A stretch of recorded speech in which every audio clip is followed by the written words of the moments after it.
오늘 우리는 이렇게 라이브 방송이라는 새로운 또 예배 포맷을 가지고 만나게 되었습니다. 이번 주에 이렇게 영상 예배로 전환을 한 것은 참 적절한 시기에 잘 결정한 것이라는 생각이 듭니다. 계속 많은 확진자들이 나오고 있고 그로 인해서 우리의 마음이 점점 압력이 심해져가는 그런 시기이기 때문입니다. 그렇지만 그렇더라도 저렇더라도 우리는 한 가지 답변만 가지고 있습니다. 어떻게 하든지 견디고 이겨야 하고, 그리고 이 어려운 시기에 하나님의 교회를 지켜내야 한다는 것입니다. 고든 맥도날드의 하나님이 축복하시는 삶이라는 책에는 두 종류의 요트에 관한 이야기가 책의 처음과 그리고 마지막에 실려 있습니다. 처음 예화로 등장하는 페르소나호라는 이 요트는 라틴어로 배우의 가면이라는 그런 의미가 있는 그런 배였습니다. 그런데 이 페르소나호는 처음부터 사람에게 어떻게 하면 인정받고 보여질 수 있을까 하는 것에 초점을 두고 만들어진 배이기 때문에 배가 건조되었을 때 사람들은 그 배의 웅장함과 화려함과 그리고 아름다움에 온갖 스포트라이트를 다 받고 세상의 찬사를 받았습니다. 배가 너무 화려하고 아름답기 때문에 그 배가 출항할 때 정말 많은 사람들이 화려한 찬사와 함께 그 배를 이렇게 첫 출항을 하게 되었습니다.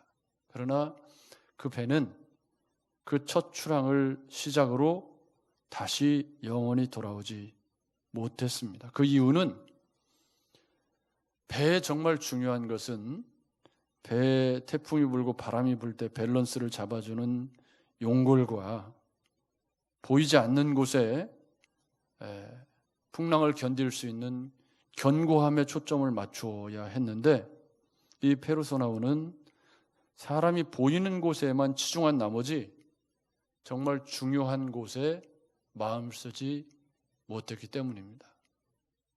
그래서 볼 때는 굉장히 아름답고 기가 막히게 건조된 그런 배였지만 일단 바다에 나가자 이 배는 아무것도 할 수 없는 작은 풍랑에도 홀랑 뒤집어져 버리는 그런 쓸모없는 배였기 때문입니다.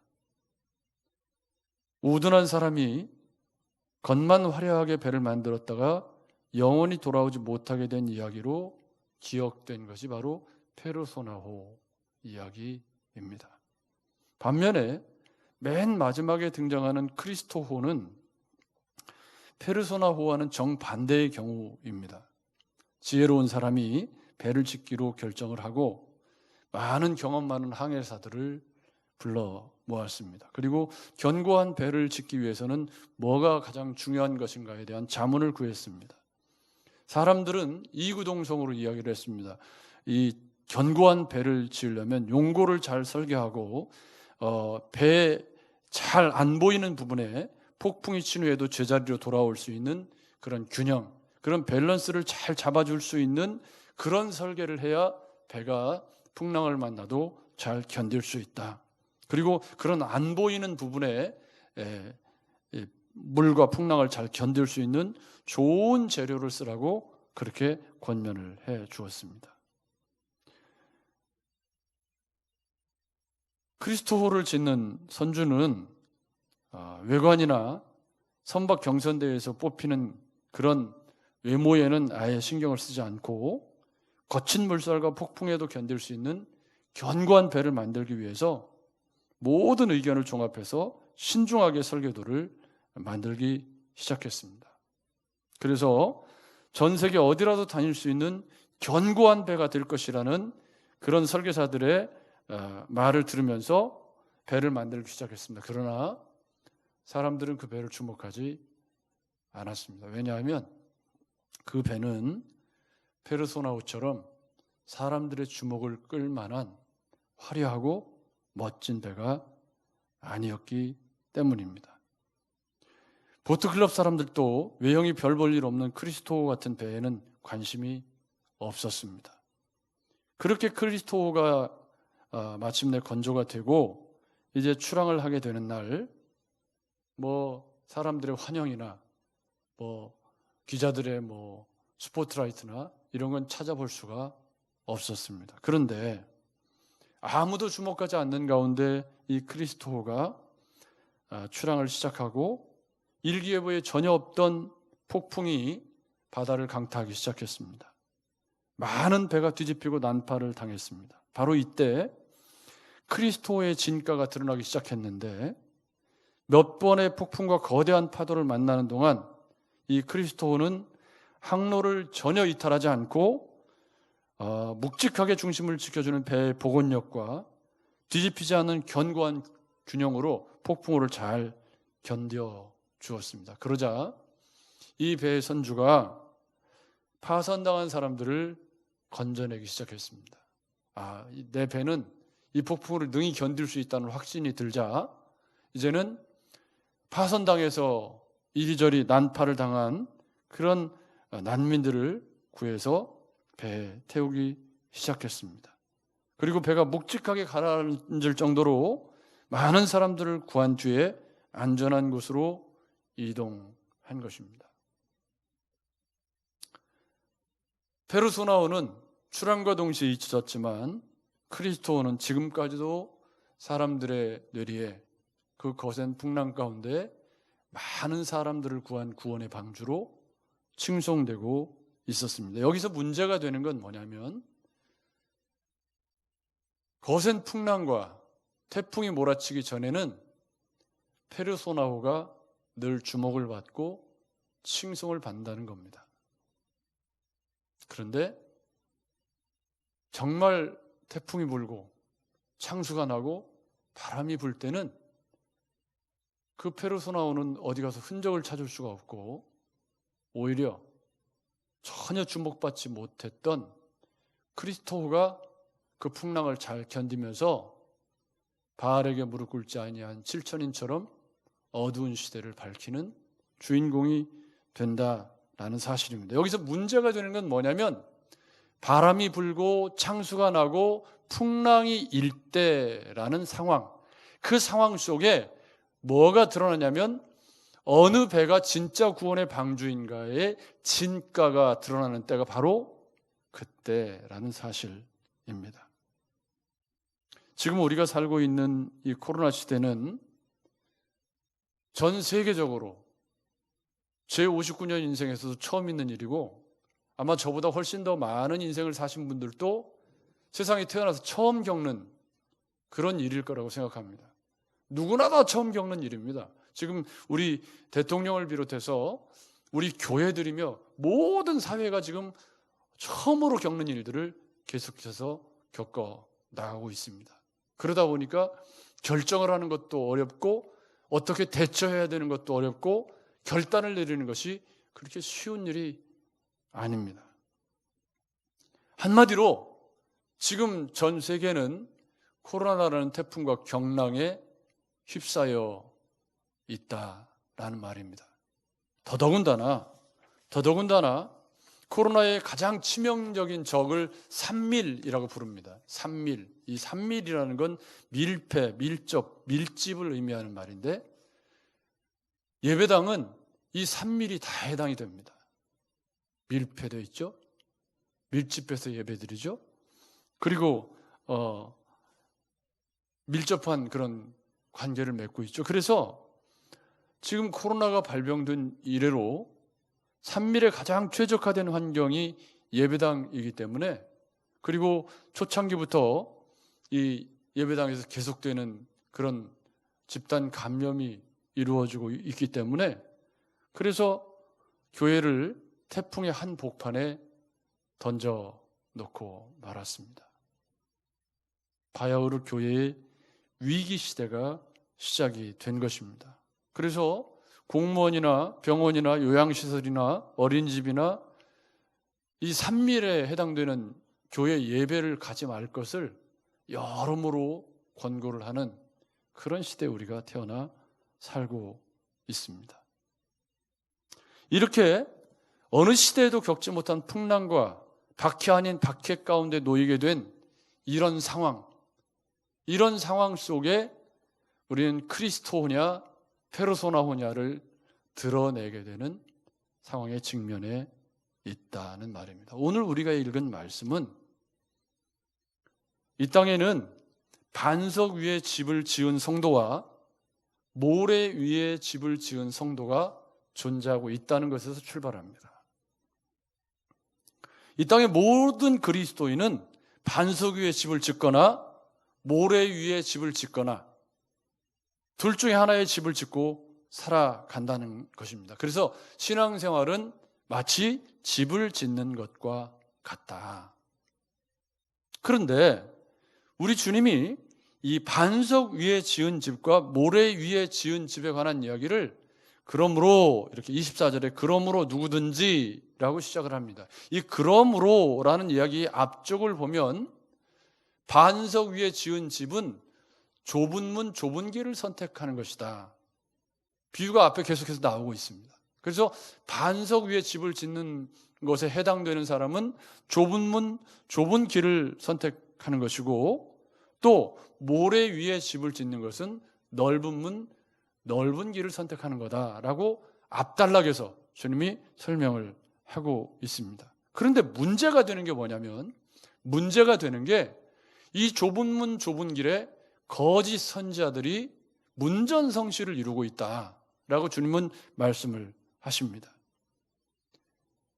양의 탈을 쓴 이리들 같은 이 거짓 선지자들이 좁은 문에 진을 치고서 좁은 문 좁은 길을 넓은 길인 것처럼 자꾸 속여서 성도를 미혹하는 일들이 있다는 거예요. 그래서 주님은 거짓 선지자들을 삼가라 라고 말씀을 하셨습니다. 그러면서 어떻게 거짓 선지자들을 구별할 수 있느냐? 그들이 어떤 열매를 맺는지를 주목해보라 라고 주님이 말씀을 하셨습니다. 이 거짓 선지자들이 좁은 문 앞에서 날마다 굳이 좁은 문으로 들어가지 말고 고생하지 말고 페르소나호처럼 멋지고 화려하고 눈에 띄는 그런 신앙생활을 하면서 즐겁게 신앙생활을 하라고 그렇게 호객행위를 하고 있는데 주님은 분명하게 말씀을 하시면서 좋은 나무가 나쁜 열매를 맺을 수 없고 나쁜 나무가 좋은 열매를 맺을 수 없다라고 선언을 하십니다. 그러면서 세 번째 예화를 말씀하시는데 뭐라고 말씀하시냐면 나더러 주여 주여 하는 자마다 다 천국에 들어갈 수 없다. 그날에 주님이 심판하시는 날에 우리가 주의 이름으로 선지자 노릇하며 주의 이름으로 귀신을 쫓아내며 주의 이름으로 많은 권능을 행하지 않았느냐고 항변할 것이라고 주님이 이야기를 하시면서 그때 주님이 하시는 말씀이 이 불법을 행하는 자들아 내게서 떠나가라라고 말씀하신다는 겁니다. 그러니까 이 넓은 문 넓은 길로 가는 사람 거짓 선지자들 나더러 주여 주여 하는 자들은 다 모래 위에 집을 짓고 있는 사람들이라고 말씀을 하는 겁니다. 그렇다면 모래 위에 집을 짓는 것과 반석 위에 집을 짓는 것, 그럼 어떻게 하면 반석 위에 집을 지을 수 있느냐? 어떻게 사는 것이 모래 위에 집을 짓는 것이냐? 일단 앞쪽에서 표면적으로 드러나는 것은 거짓 선지자들처럼 겉은 양의 모습을 하고 있지만 속은 이리와 같은 이중적이고 외식적인 신앙생활을 하는 것, 나더러 주여 주여 하고 권능을 행하고 귀신을 내쫓고 하지만 주님과 초점이 올바르게 맞지 않는 사람들이 모래 위에 집을 짓는 사람들이라고 주님은 말씀을 하시고 있는 겁니다. 그러면 어떻게 하면 반석 위에 집을 지을 수 있느냐? 여기 본문에는 아주 너무 간단하고 단조롭게 아주 한마디로 딱 이야기를 하고 있습니다. 그러므로 누구든지 나의 이 말을 듣고 행하는 자는 그 집을 반석 위에 지은 지혜로운 사람 같다. 그러니까 반석 위에 집을 짓는 방법 뭡니까? 나의 이 말을 듣고 행하는 사람이 반석 위에 집을 짓는 사람이다. 다른 방법은 없다는 거예요. 너무 간단한 말씀이죠. 그러면 나의 이 말이 뭘까? 나의 이 말. 이 나의 이 말은 일단 가까운 문맥에서 보면 산상설교 전체를 받고 있다는 걸 우리는 어렵지 않게 알 수가 있습니다. 그러면 나의 이 말을 듣고 행한다는 말을 조금 더 입체적으로 이해를 하기 위해서 잠깐 5장부터를 살펴보면 5장 1절부터 12절까지 우리가 너무 잘 아는 팔복이 나옵니다. 그 팔복의 첫 번째가 심령이 가난한 자는 복이 있다라는 겁니다. 그러면 나의 이 말을 듣고 행한다라고 했을 때 그 가장 첫 번째는 뭐냐면 나는 주님 한 분만으로 만족합니다. 주님이 아니면 안 됩니다라고 하는 신앙의 자세를 간직한 사람이 반석 위에 집을 지은 사람. 할렐루야. 이건 너무 중요한 문제입니다. 그러니까 나더러 주여 주여 하면서 양다리를 걸치고 신앙생활을 하는 사람들은 절대로 신앙의 반석 위에 집을 지을 수 없다는 말입니다. 가난한 심령으로 주님 아니면 오직 한 길 주님만 따르는 사람들이 나의 이 말을 듣고 행하는 사람들. 그래서 그 주님으로 말미암아 애통함을 경험하면서 날마다 어떻게 하면 주님을 더 닮은 그런 인격과 삶으로 살아갈 수 있을까 하는 진지한 고민 가운데 하루하루를 살아가는 사람들이 나의 이 말을 듣고 행하는 사람. 그러다 보니까 온유해져서 그래서 예수를 잘 믿게 되면 어느 정도 성품이 비슷하게 훈련되어서 온유한 성품으로 지어져 가는 것을 우리는 알 수가 있습니다. 그래서 나의 이 말을 듣고 행하다 보면 반드시 성품적으로 온유한 사람으로 자꾸자꾸 더 세워져 갈 수밖에 없다. 그게 나의 이 말을 듣고 행하는 것입니다. 긍휼히 여기는 삶을 사는 것이고, 마음이 청결하다는 말은 심령이 가난한 것은 예수 아니면 안 된다라는 의미지만, 마음이 청결하다는 것은 마음속에 다른 생각들이 들어오지 않았다. 깨끗한 마음으로 신앙생활을 한다. 온갖 부정과 부패와 이 음란과 이런 것들이 마음속에 없고 청결한 마음으로 주님을 따른다라는 의미가 있습니다. 화평하게 하는 그런 삶을 살기 위해서 날마다 자기를 부인하고 자기 십자가를 지는 것이 뭐예요? 나의 이 말을 듣고 행하는 겁니다. 여러분, 주님의 말씀은 너무 명백하고 단순합니다. 어떻게 하든지 이 말씀을 듣고 행하기 위해서 하루하루 매일매일 몸부림치는 그 사람이 반석 위에 집을 짓는 사람. 그러니까 나더러 주여 주여 하는 자들은 그러면 왜 모래 위에 집을 지은 것이냐? 주님의 말씀을 듣고 하루하루 그 말씀대로 행하지 않는 삶을 살아가는 것은 결국은 모래 위에 집을 짓는 것과 같다. 즉 페르소나호처럼 겉모습에만 치중하고 신앙생활의 외식적인 것에만 마음을 두다 보니까 정말 중요한 것을 놓쳐버린 그런 신앙생활을 하고 있는 것이다. 결국 의를 위해서 핍박을 받고 세상의 빛과 소금이 되고 율법의 진짜 정신, 율법이 요구하고 있는 그 본질적인 것을 생각을 하면서 살아가는 사람이 나의 이 말을 듣고 행하는 사람. 구제를 은밀하게 하고 사람들에게 보이기 위한 외식적인 신앙생활을 하지 않는 것이 뭐다? 나의 이 말을 듣고 행하는 것이다. 그게 반석 위에 집을 짓는 것이다. 구제를 할 때는 은밀하게 하고 금식할 때는 금식 안 하는 사람처럼 티를 내지 않고 종교적인 외식과 구제하는 것의 외식과 보물을 하늘에 쌓아두는 나눔과 베품의 삶을 살아가는 그런 삶과 비판하지 않고 그렇게 살아가는 모든 삶들이 나의 이 말 속에 포함되어 있습니다. 따라서 나의 이 말을 듣고 행하는 자는이라고 단순하게 한 구절로 표현했지만 사실은 나의 이 말은 굉장히 많은 내용을 담고 있습니다. 한 번에 나의 이 말을 정리할 수 없을 만큼 나의 이 말은 산상설교 안에만 해도 굉장히 많은 내용을 담고 있다는 걸 알 수가 있습니다. 따라서 집을 짓는다라고 했을 때 본문에서는 완성된 집인 것처럼 이야기가 되어져 있지만 실제로는 우리 집은 건축 중입니다. 예수 그리스도께서 모퉁이 돌이 되시고 그 위에 사도들과 선지자들이 쌓고 지금도 하나님의 교회는 건축 중 아닙니까? 따라서 반석 위에 지은 집이 되는 것은 그것은 주님의 말씀을 듣고 어떻게 하든지 그 말씀대로 살아가기 위해 몸부림치는 사람인데 그 사람을 주님은 뭐라고 말씀하셨냐면 지혜로운 사람이라고 말씀하셨습니다.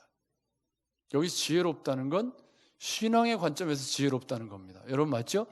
세상의 관점에서 지혜롭다가 아니라 신앙의 관점에서 지혜롭다. 반대로 나의 이 말을 듣고 행하지 아니하는 자는 그 집을 모래 위에 지은 어리석은 사람 같으리니 지혜롭다 어리석다. 어리석다는 말은 분별력이 없다는 말이기 때문에 이 분별력이 없는 성도들은 신앙생활에 가장 중요한 것이 무엇인지를 잘 분별하지 못한다는 말입니다. 나더러 주여 주여 하고 귀신을 내쫓고 권능을 행하는 것이 주님이 보시는 신앙생활의 지혜로움이 아니라 나의 이 말을 듣고 매일매일 그것을 행하기 위해서 몸부림치고 애쓰는 것이 지혜로운 성도다. 할렐루야. 여러분 이 기준을 선명하게 정리하지 못하면 신앙생활의 무게중심을 페르소나오처럼 밖으로 드러나는 것에 모든 것을 걸게 되고 결국 그런 신앙생활의 결론은 모래 위에 지은 집과 같다. 여러분, 반석 위에 지은 집과 모래 위에 지은 집이 결정적인 판가름을 나타내는 때가 언제입니까? 본문에 평범한 날들에는 누가 칭송을 받습니까? 페르소나오가 칭송을 받습니다.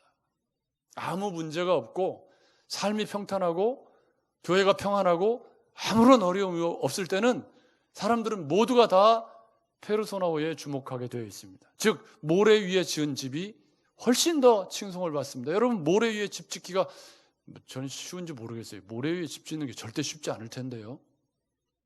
땅이 물러가지고 기초 놓기도 어렵고. 근데 주님은 이 모래 위에 집을 짓는다는 것이 일단 쉽게 무너지는 그런 기반 위에 집을 지었다는 그런 전제로 쓰고 있기 때문에 사실은 모래 위에 집 짓는 게 그렇게 현실적으로는 쉬워 보이지 않습니다. 왜냐하면 이게 뭐 땅이 물러가지고 뭐 이렇게 다 주저앉고 하니까 쉽지 않을 건데, 그러니까 지금 주님이 사용하시는 모래 위에 지은 집이라는 것은 쉽게 무너지는 속성을 표현하기 위한 거지 실제로 모래 위에 집을 짓는 건 그렇게 쉬워 보이지는 않습니다. 땅이 뭐 물르고 한데 거기다 공구리 치지 않으면 뭐 어떻게 지을 수가 없는 거죠. 그러니까 지금 반석 위에 지었느냐 모래 위에 지었느냐 주님의 가정을 염두에 놓고 보면 다 집을 지어놨기 때문에 이게 반석 위에 지었는지 모래 위에 지었는지 모릅니다. 근데 언제 반석 위에 지은 집과 모래 위에 지은 집이 판가름 나죠? 본문에 보면 비가 오고 비가 내리고 창수가 나고 바람이 불어 그 집에 부딪히되 이렇게 되어 있습니다. 그러니까 비가 오고 창수가 나고 바람이 불어서 그 집에 부딪히게 되었을 때 반석 위에 견고하게 지어진 집과 모래 위에 지어진 집이 확연한 차이를 드러내게 되는데, 반석 위에 지은 집은 그 비가 오고 바람이 불고 창수가 나도 그 반석 위에 집을 지었기 때문에 전혀 끄떡이 없고 요동하지 않더라.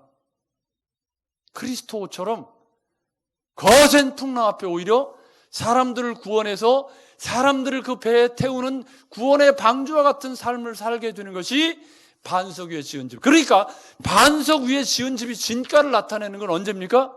지금처럼 코로나의 태풍이 불고 삶이 어렵고 삶에 문제가 생기고 그랬을 때 지금까지 수십 년 동안 신앙생활이라고 하는 집을 지어왔는데 그 집이 모래 위에 지은 집인지 반석 위에 지은 집인지가 바로 지금 같은 코로나 상황에 여지없이 드러나게 되어 있다.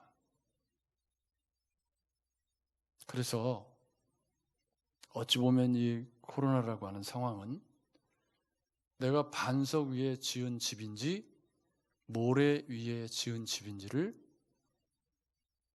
내가 의도하지 않았지만, 한 번도 그런 생각을 해본 적도 없지만, 그렇지만 이 코로나라고 하는 태풍이 한국 교회를, 전 세계의 교회를 강타하고 나니까, 그러니까 우리 어울림교회가 반석 위에 지어진 교회인지 모래 위에 지어진 교회인지 시험대에 오르게 되었다라는 의미가 됩니다. 주님은 매일 말씀을 듣고 내 말을 듣고 행하는 자라고 말씀하셨으니까 신앙생활의 집을 지어갈 때 처음부터 말씀을 듣고 그 말씀을 행하기 위해서 몸부림치면서 가난한 심령으로 주님을 따르고 애통하는 마음으로 주님의 말씀을 갖고 고민하면서 하루하루 그렇게 어떻게 하든지 주의 말씀에 순종하기 위해서 신앙생활의 집을 지어온 사람과, 말씀에는 관심이 없고 넓은 길에만 관심이 있고 어떻게 하면 부자 될 수 있을까에 관심이 있고 귀신을 내쫓고 뭐 하는 그런 것들에 관심을 두고 신앙생활을 해왔을 때, 비가 오고 창수가 나는 상황, 바람이 불고 태풍이 몰아치기 시작하니까 여기저기 집이 새기 시작합니다. 여러분, 올해 큰 비에 우리 예배당도 온통 다 새가지고 얼마나 곰팡이가 나고 고생을 했던 것을 우리는 경험을 했습니다. 아, 비가 오고 창수가 나면 이렇게 된다는 뜻이구나. 아름답던 페르소나오는 누더기가 되고 다 뒤집어 엎어져서 돌아오지 못하는. 여러분, 다시 생각해 보십시오. 비가 오고 창수가 나기 전까지는 온갖 칭송과 부러움의 대상이 페르소나오였다는 것을 놓치지 마셔야 합니다. 우리는 매일 말씀을 묵상하고 순종하는 삶을 살아온 지난 세월, 지난 믿음의 세월을 반석 위에 우리의 신앙의 집을 짓는 시간이었다는 것을 깨닫게 되는 것입니다. 그런데요, 여기서 우리가 놓치지 말아야 할 것이 하나 있습니다. 그게 뭐냐면, 본문에 등장하는 반석 위에 지은 집, 모래 위에 지은 집은 주님이 신앙생활의 비유를 말씀하시기 위해서 완성된 집의 모양으로 말씀을 하고 있지만, 현실에 있는 우리의 신앙생활의 집은 지금도 건축 중이라는 겁니다. 실제로 이제 막 예수를 믿고 신앙생활에 입문한 성도들도 우리 주변에는 많이 있습니다. 여러분, 맞죠? 오랜 세월 동안 신앙생활에 집을 지어온 성도들도 있지만 지금 막 예수를 믿고 이제 기초도 놓지 못한 성도들이 지금 우리가 이룬 현실 교회에는 존재하고 있습니다. 반쯤 벽만 세운 사람도 있고 우리 가운데 누구도 집을 완공한 사람은 없습니다. 주님 다시 오실 때 완공이 될 것이기 때문에.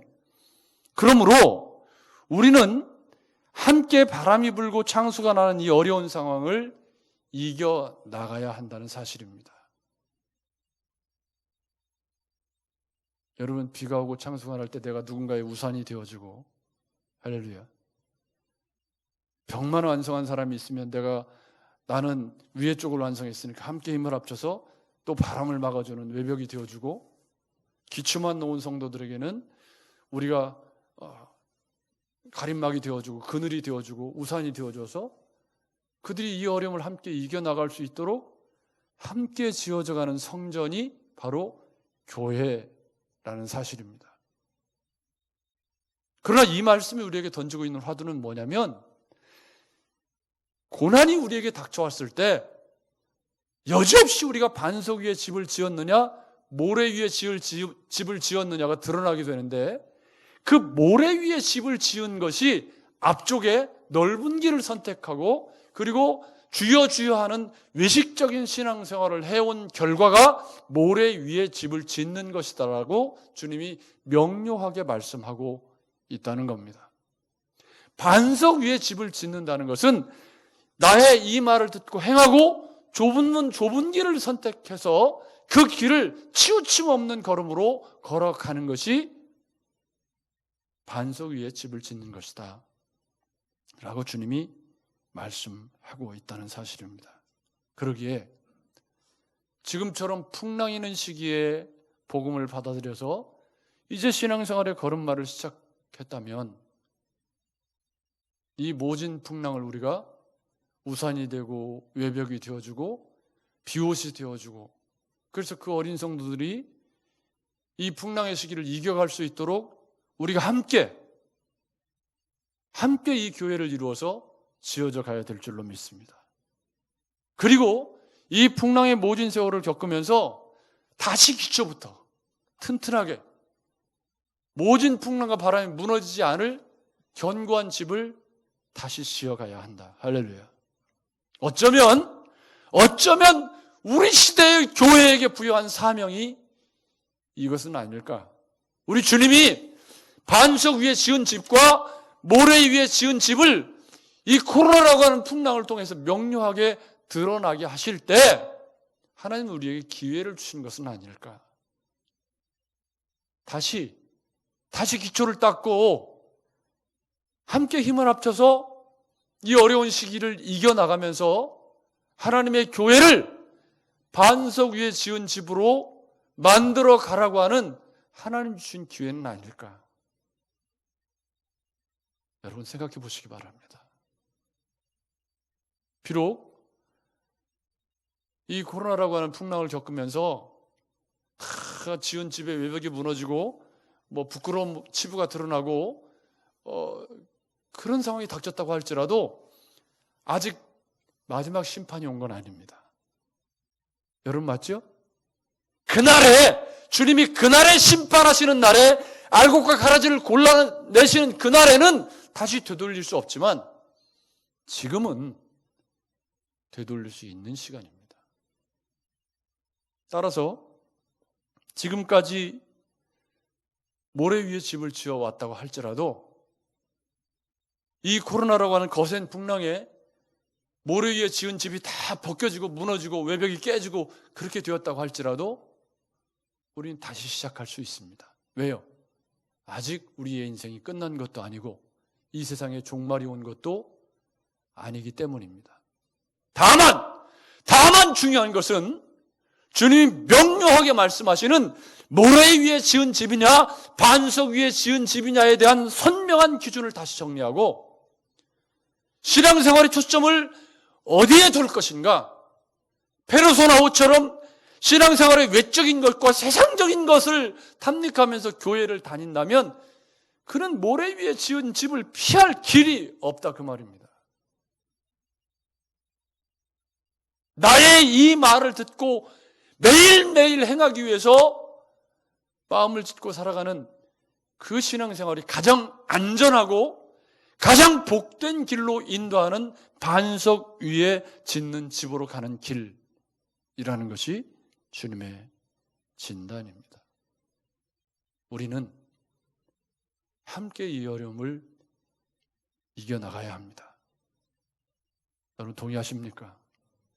하나님이 우리를 함께 교회를 이루게 하셔서 함께 지어져 가도록 하셨기 때문에 우리는 함께 어려움을 이겨나가야 합니다. 그러니까 이럴 때에는 풍랑이 치고 비바람이 치면 내가 그 사람에게 누군가에게 연약한 자에게 우산이 되어주고 그 사람의 비옷이 되어주고 그 사람의 그늘막이 되어주고 그 사람의 외벽이 되어줘서 이 어려운 시기를 함께 이겨나가야 되는데 막 벽을 헐고 가서 까부시고 가서 막 물을 찌그리고 더 어렵게 만드는 그런 성도가 되어서는 안 된다 그 말입니다. 여러분 이제 주초를 놓고 겨우 걸음마를 하고 있는 성도들에게도 비가 오고 창수가 날 수 있습니다. 코로나가 누구 비켜가는 것도 아니고 우리 모두에게 다 닥칠 수 있는 일이기 때문입니다. 저는 지금처럼 하루에 1,000명이 넘는 확진자가 넘실거리는 위기 시대에 우리 어울림교회 성도들, 또 이 땅의 모든 그리스도인들이 반석 위에 집을 지은 지혜로운 성도들이라는 진단이 나왔으면 좋겠습니다. 정말 그동안 말씀 위에 잘 살아왔고, 그래서 아무리 풍랑이 불고 어려움이 닥쳐와도 하나님의 교회가 견고한 모습으로 서 있는 그런 복된 교회가 이 땅에 많았으면 좋겠습니다. 그러나 설사 그렇지 못했다라고 할지라도 아직 주님이 오신 것은 아닙니다. 기회의 시간이 아직 끝난 것은 아닙니다. 그러기에 지금부터라도 다시 반석 위에 집을 짓기 위해서 기초를 새로 놓고 선명한 말씀의 기준에 나의 이 말을 듣고 행하는 삶을 살아가기 위한 거룩한 노력을 시작하신다면 코로나는 오히려 한국교회의 기회가 될 수 있고, 이 어려움의 시기는 오히려 우리 신앙생활의 보약과 같은 소중한 시간이 될 수 있다는 생각을 해보게 되는 것입니다. 사랑하는 여러분, 한번 따라서 하시면 좋겠습니다. 나는 반석 위에 집을 지은 성도입니다. 여러분, 지금부터라도 반석 위에 집을 짓는 성도가 되셔서 이 코로나 시대를 교회의 위기가 아닌 교회의 기회로 삼아, 비록 교회의 민낯이 조금 드러나고 부끄러운 모습이 드러난다고 할지라도, 그렇다고 할지라도 지금부터 다시 반석 위에 집을 짓기 시작한다면 하나님은 그런 성도, 그런 교회를 좋은 교회라고 말씀하실 줄로 믿습니다. 바라기는 또 새로운 한 주간에 얼마나 많은 확진자가 생길지, 얼마나 어려운 일들이 우리 주변에 닥칠지, 또 3단계로 격상이 될지 도무지 알 수가 없는, 거리를 다니기도 무섭고 누구하고 마스크를 벗고 얘기하기도 밥 먹기도 어려운 이런 시대적인 정황 속에 우리는 분명히 누군가에게 우산이 되어주고, 누군가에게 바람막이가 되어주고, 누군가에게 위로자가 되어주는 사람이 되어야 합니다. 그게 교회로, 성도로 우리 시대에 우리를 부르신 부르심의 이유이기 때문입니다. 바라기는 이 어려운 시대, 이 바람이 불고 창수가 나는 시대에 다 반석 위에 지은 집이 되셔서 우리 시대의 어려운 사람들을 구원의 방주에 태웠던 그리스도처럼 이 풍랑이는 시대에 오히려 영혼들을 구원해내는 저와 여러분들이 되시기를 주의 이름으로 축복합니다.